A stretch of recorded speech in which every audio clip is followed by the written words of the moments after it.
Hello, Connecticut, and welcome to the Paid Leave Podcast.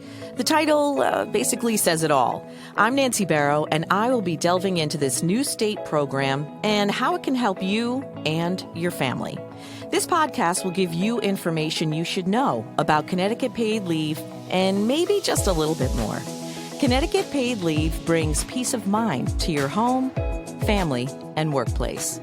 Welcome to the Paid Leave Podcast. June is Pride Month, and Pride Month is about acceptance, equality, celebrating the work of the LGBTQ plus people, educating in LGBTQ plus history, and raising awareness of issues affecting the community. It also calls for people to remember how damaging discrimination and violence against the LGBTQ plus community was and still can be. And Pride is all about being proud of who you are, no matter how you identify, and who you love. This episode is about the difficulty with transgender and non-binary Connecticut residents to find quality, compassionate health care, including mental health services.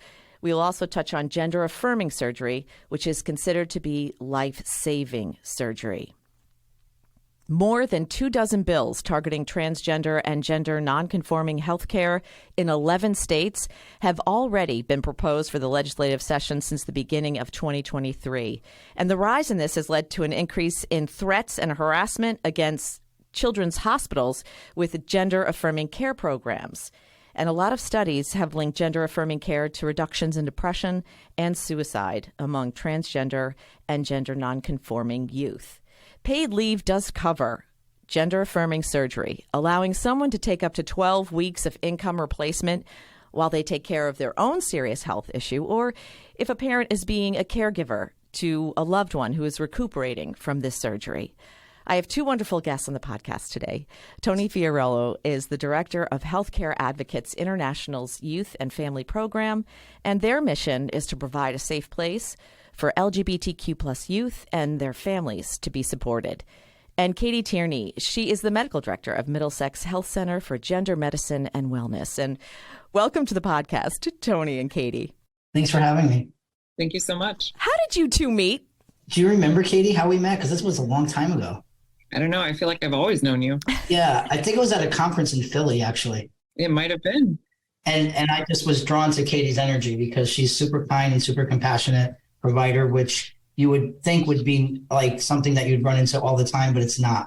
It seems like that should be a no-brainer when you're in medicine, you know, that you're going to help people, right? So you think that they would be compassionate. And why is that such a difficulty? You know, from my experience, I think that when in the medical field, especially, we're expected to know almost everything.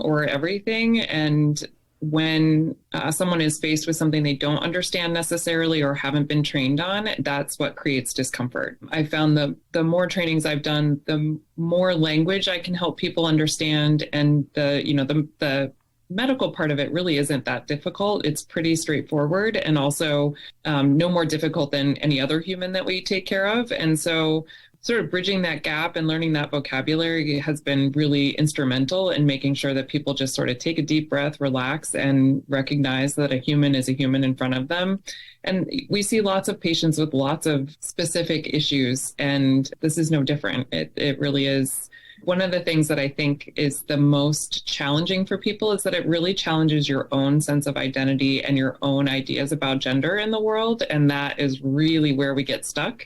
It's less scientific and more emotional, and that's a hard thing for a lot of people. And how important are pronouns? I know they're very important. I think it's a basic sign of respect. Yeah, and, you know, being a trans man myself, I've experienced how, you know, before I transitioned, health providers were nicer to me if I went to a specialist. And now that right after I transitioned, I've been discriminated against so many times and verbally abused. It's shocking to me that health providers would actually treat a patient that way.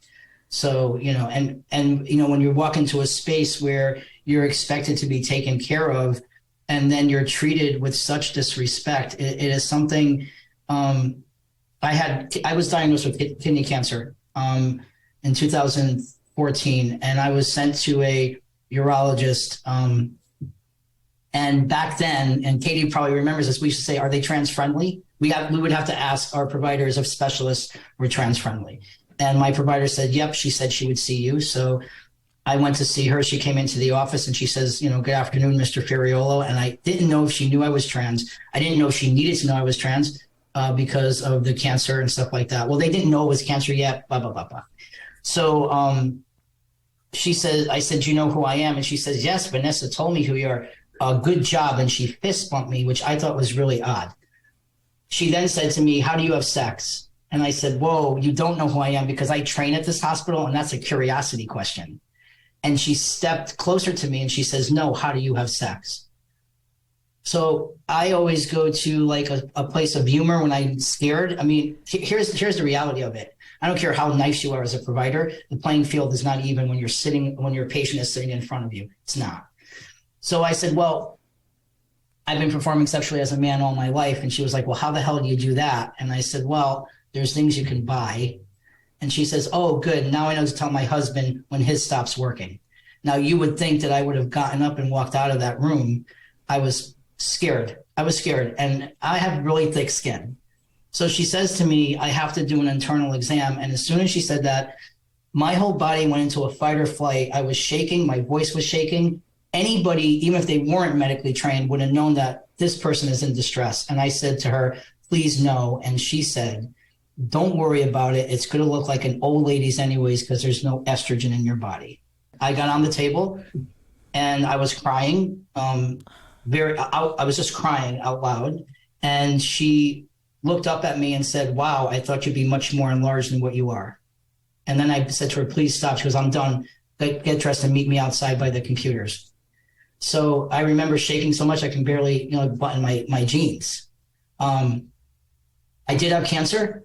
I didn't go to her anymore. She was calling my provider, asking her why I wasn't her patient anymore. And it got to the point that I was so afraid of this provider that when I had surgery, I had my best friend, Drew, and my brother, Nick, take shifts sleeping in my room because I was afraid she was going to find me and hurt me. And as unrealistic as that sounds. Okay. But to this day, many years later, I still have nightmares about what happened.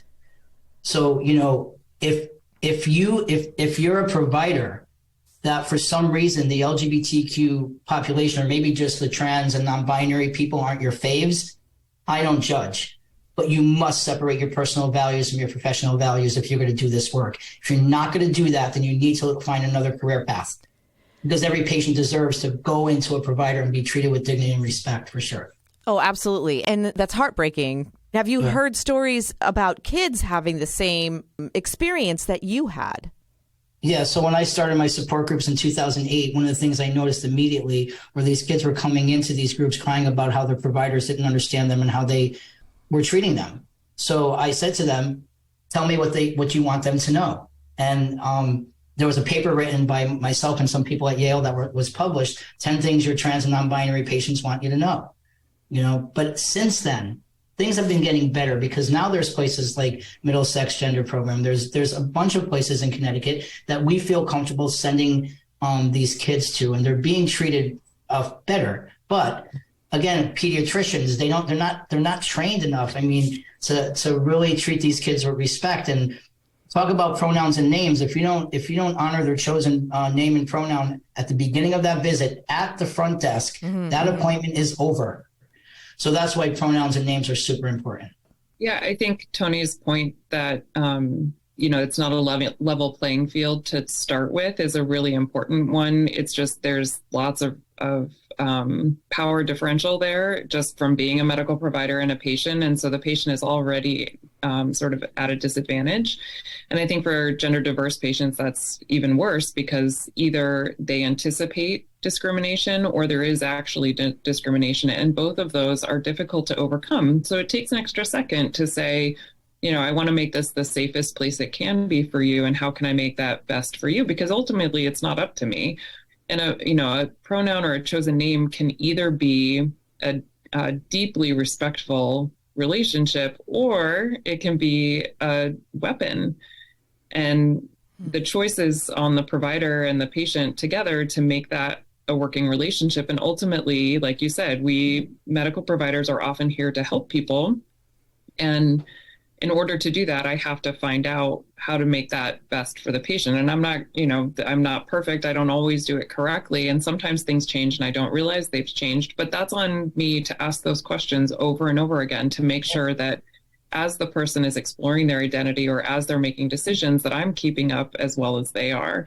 And, lots of our patients have had similar experiences with that, hopefully not in our system, but all of those are opportunities for improvement because the knowledge that we have is changing, the experience that people are having is changing. And certainly right now in the political climate, it is really, it's almost like we took 3 steps forward and now we're taking 5 back. And so, gender diverse people have really put their lives on the line the last couple of years to get more visibility, but that visibility has now come at a cost where now there's horrible things happening emotionally and physically to them. And so, we try to definitely use those stories to improve our care because we don't want that to be happening to anyone, gender diverse or not gender diverse. Yeah. And, medicine is a difficult place right now. The last 3 or 4 years have really taken a toll on all of us. We're just tired. It's been a long And there's a healthcare shortage. I mean, there really is a healthcare shortage. I know that a lot of visiting nurses come.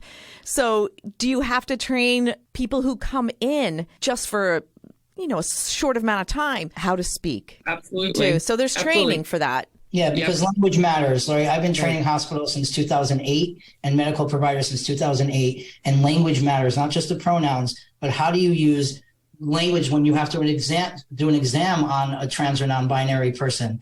You have to say to something like, what we want to make this as comfortable as possible. What language do you use to describe your body? Mm-hmm, and if you're going to just assume to call somebody's body parts what you think you should call them, it's going to cause a lot of distress, period. I think one of the things that gender diverse patients have taught us that not all of us are totally comfortable with is that we should be treating everyone like this. Right? We just assume that everybody's okay.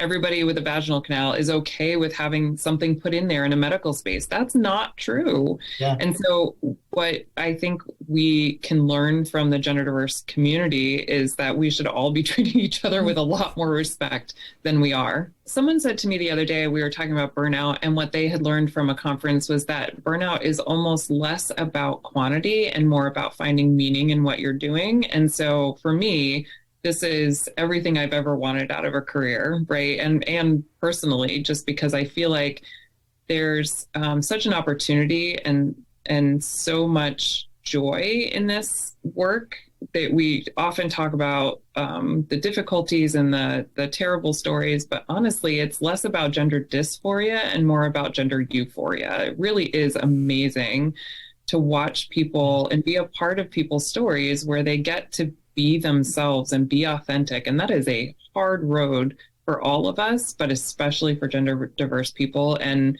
watching people succeed and really get comfortable in their bodies, it's the most joyful, amazing thing to watch. Yeah, to really see the shift from hopelessness to hopefulness. I see it all the time. A lot of people ask me how my life changed.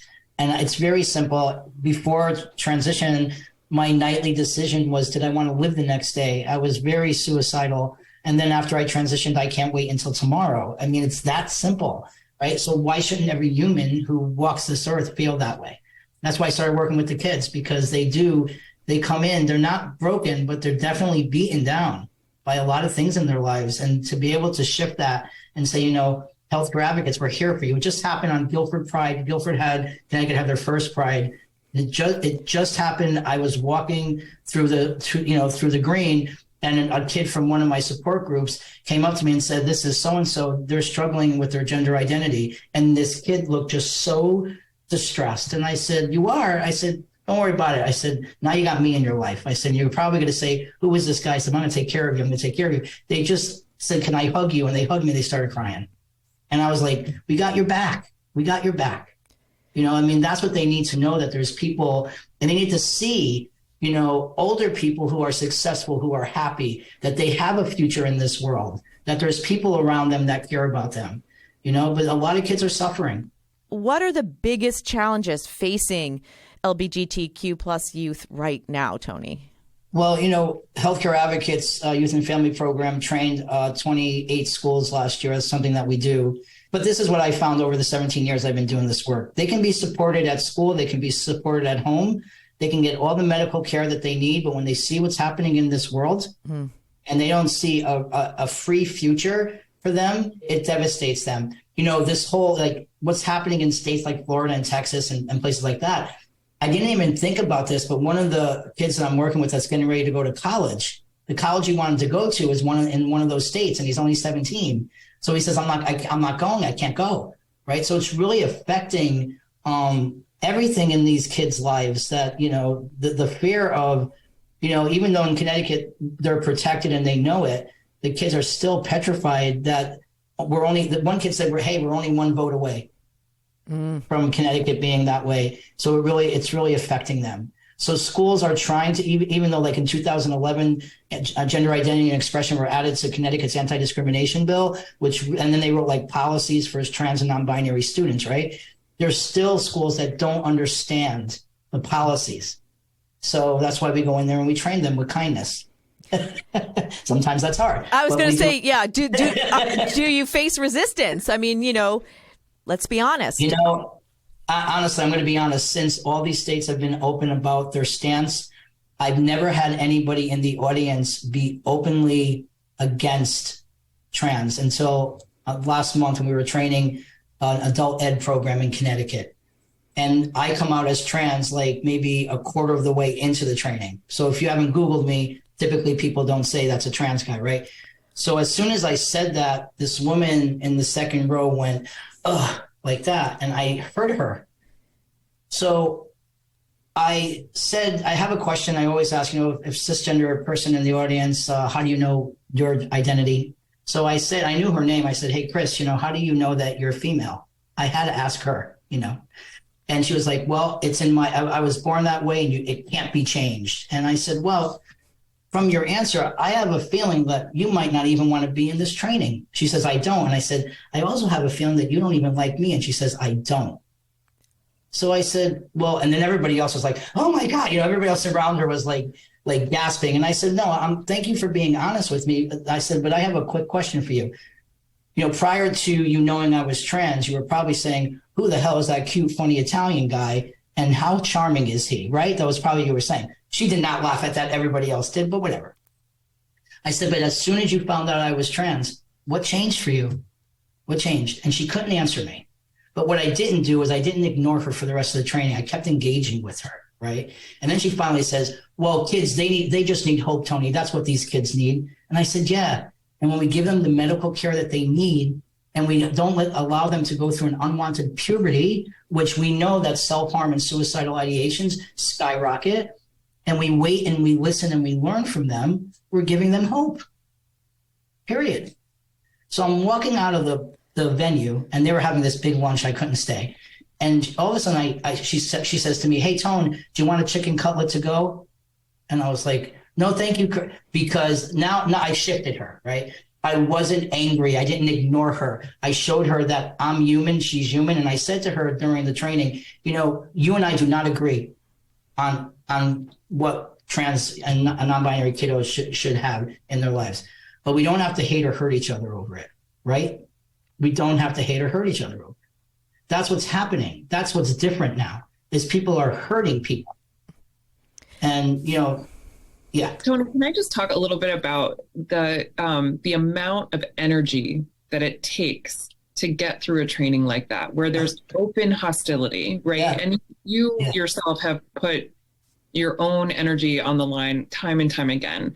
And I think Pride Month is a really important time to talk about allyship and what that looks like. And that means someone who's not trans should be having those conversations to put their own energy on the line to help move that needle, because it is not just up to the trans community to have these conversations. This is, in a space where I will openly say I would never take the microphone, as it were, away from a trans voice, because I think those voices are extraordinarily important. It is also on non-trans people to use their time, their energy, and their money, quite frankly, to move that needle and have those conversations so that we're not expecting the bulk of that work to be done by people who are not getting reimbursed and who are not supported. And you've had people from other states contacting you. Have they actually come to Connecticut for medical care? Yes. Katie and I are like, yep, yes, absolutely. Yeah. And is it a growing situation, Katie? Are you finding more people from out of state trying to come to you and Middlesex for medical care and some wellness, quite frankly? Yeah, we have people coming from many of the states that are putting these bans in places. Parents are bringing their children, and kids are coming to college here and getting care here where they can't at home. And we're definitely seeing it. Yeah, we've been working with 8-year-old since he was 6 years old. Really cute kid. Lives in Florida. His smile would light up every room he walked into. So now the parents come to us and say, listen, the clinic that he was supposed to go to in a hospital closed already. What are we going to do? Now, Florida is one of the states that actually has passed that they will take the child away from the parents. So what is this family? Now, we're flying them into New Haven. They're going to be getting care. But what happens to Waylon? Waylon, who is a bright light in this world, an old soul, if his parents support him and he's taken away, he will have to go into a foster care situation and go through an unwanted puberty. Now, if he survives it physically, which we all know the statistics, he will never be the same human. Emotionally, he will be dead almost, right? And the parents can't afford to move. I mean, everybody thinks, oh, just move to a different state. Some people aren't in a financial situation that they can. Right. So what are we doing to these children? So when he gets to the magic age of 18, this magic number, he'll have to go through surgeries and stuff like that to get the body that he could have almost had just being on blockers and all that other stuff. It's damaging and it's dangerous. And I heard from PFLAG, Texas, that their suicide attempt rate is up almost 25%. This is what's happening. Yeah, if we can take a second to think through this from a different perspective, if we had any other pediatric diagnosis, right? If this kid had cancer, the entire world would be throwing money at the kid, supporting them however they had to, and making sure that kid had all the care they needed. And the risk for death for this kid is comparable to something like cancer. And yet we're trying to reduce their services, trying to put up barriers, financial, physical, for this kid to get the care that they need and that their parents have decided they needed. This is not a choice. This is not a guess. This is long-standing, well-researched medical care that we understand and that we can do safely. It's life-saving. Life-saving. Life-saving. And then every major medical association in the United States condemn these laws. They're saying, no, this is not the way to do it. So I don't understand how they can go against scientific organizations that say this is not helping, you know?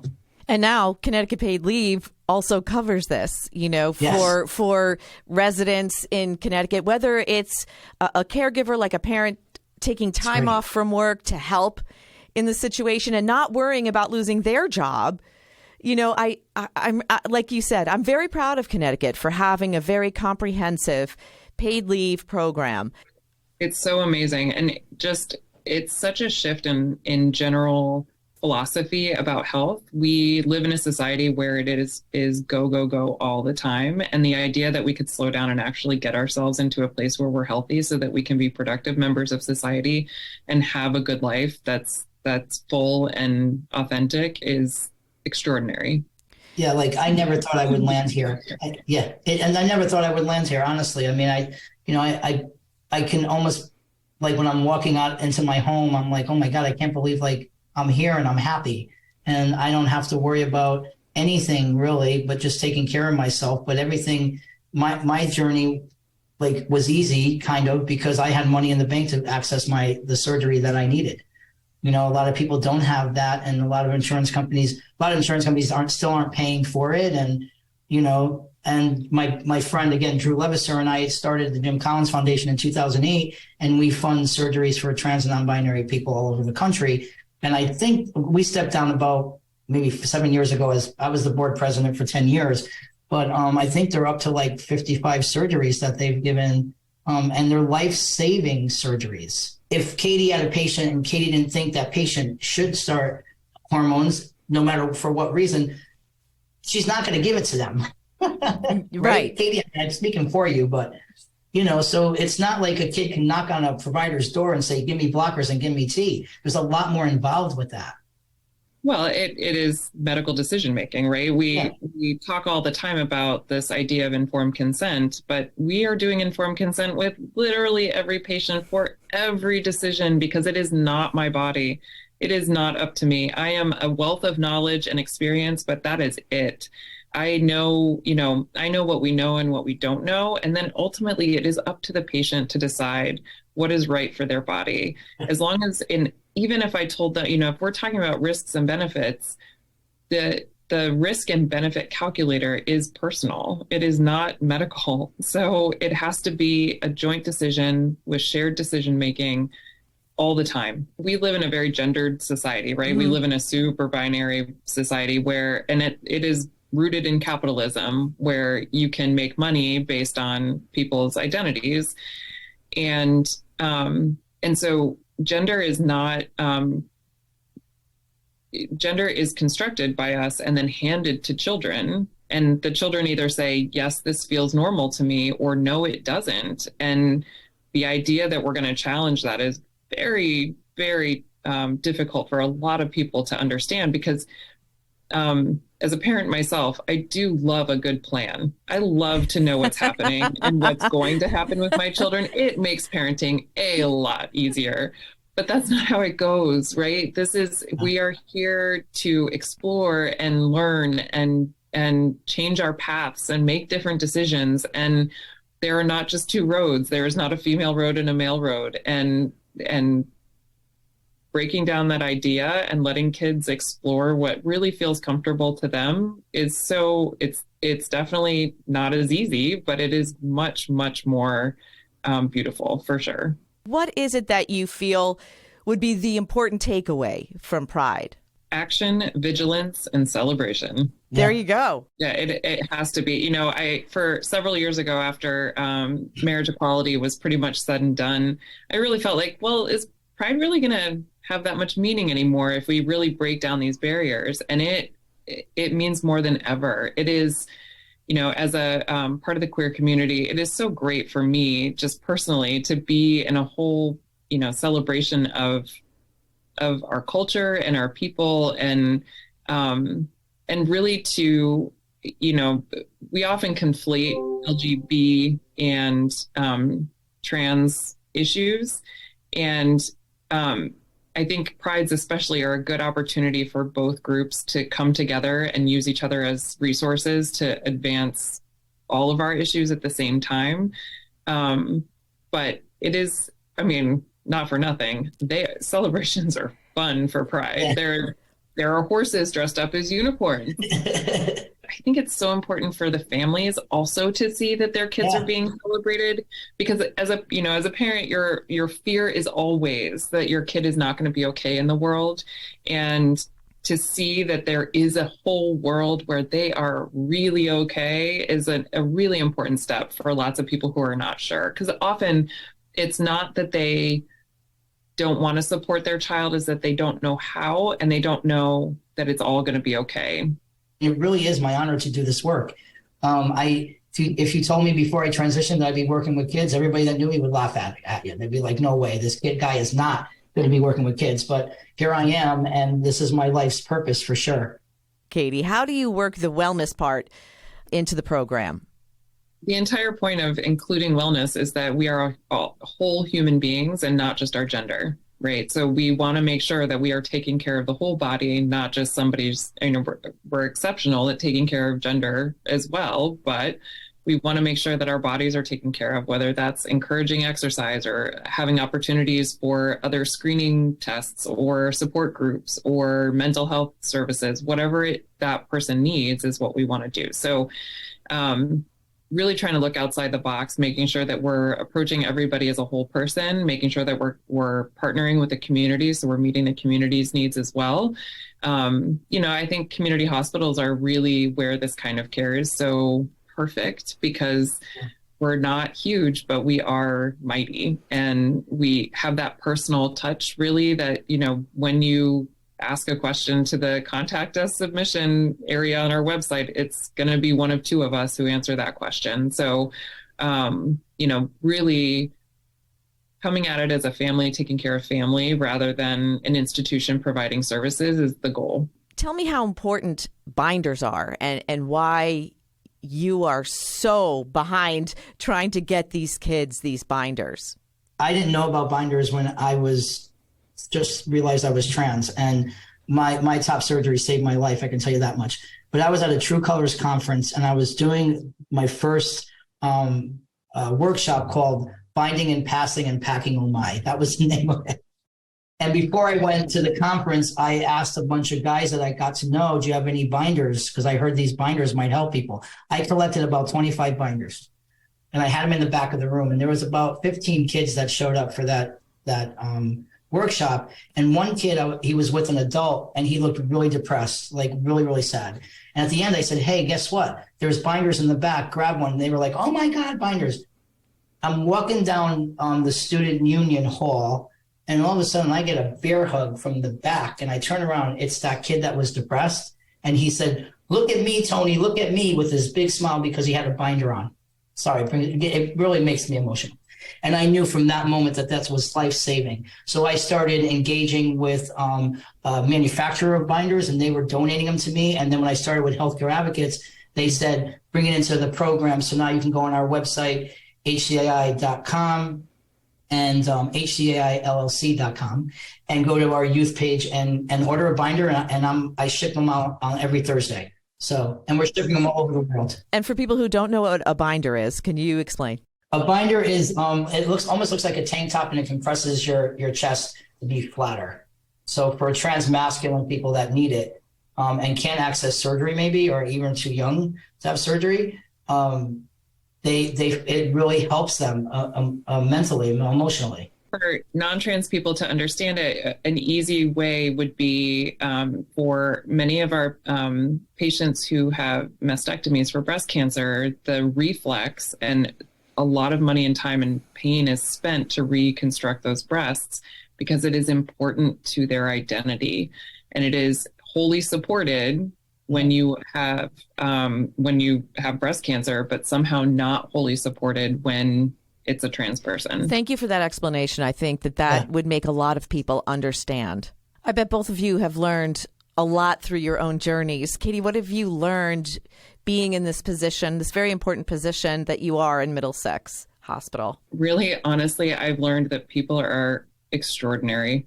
Really, truly. I think that I've been impressed with the number of people in my institution who are willing to learn and do better work. And I'm also just so unbelievably proud of everyone who is accessing health services to take care of themselves. It is extraordinary to watch the strength of gender diverse people in this world, and it truly is extraordinary. Been a huge journey. I was a lesbian, now I'm a trans guy. I came out twice. What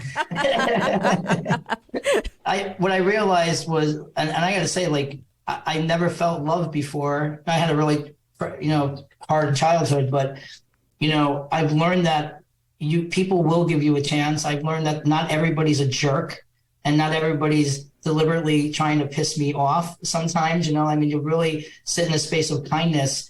And that's where it is, right? To do heart work with people. And that trans kids, that's how I realized that I was really trans. When I started working with the kids, they were affirming me. Oh my God, that's how I felt when I was that old. I am trans. So we're all each other's teachers, right? We have to just open our hearts and souls up to difference and say, you might not be like me, okay? But I'm still gonna honor you as a human. Humans honoring humans, super important. Kindness, super important. All there is. I just want to bring it back at the end to Connecticut paid leave again, in the fact that when you are a caregiver, the definition of family is very expansive with Connecticut paid leave. It's related by affinity. So it can mean anything, a spouse-like relationship or, a friend who is like family.